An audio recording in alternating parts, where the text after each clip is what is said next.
అందరికీ స్వాతంత్ర దినోత్సవ శుభాకాంక్షలు. ఎంతోమంది త్యాగవీరుల ఫలితమే మనం ఇప్పుడు అనుభవిస్తున్న స్వేచ్ఛ సమానత్వ భావం. వాళ్ళందరూ కష్టపడి సంపాదించిన ఈ స్వాతంత్రం నా దేశ ప్రజలు స్వేచ్ఛగా సంతోషంగా ఉండాలి అని చెప్పి దేశ సరిహద్దుల్లో 3 దళాలు ఆర్మీ, నేవీ, ఎయిర్ ఫోర్స్ ఎంతగానో కష్టపడుతున్నాయి.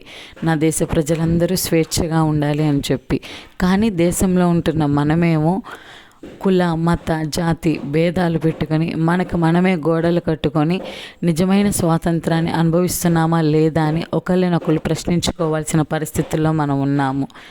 నిజమే. మరి ఈ వీడియో చూస్తున్న మీరు కూడా చెప్పండి, నిజమైన స్వేచ్ఛని, సమానత్వాన్ని మనం అనుభవించగలుగుతున్నామా, లేకపోతే కుల, మత, జాతి భేదాలతో ఎవరికి వాళ్ళం గోడలు కట్టుకొని ఉంటున్నామా అని చెప్పి.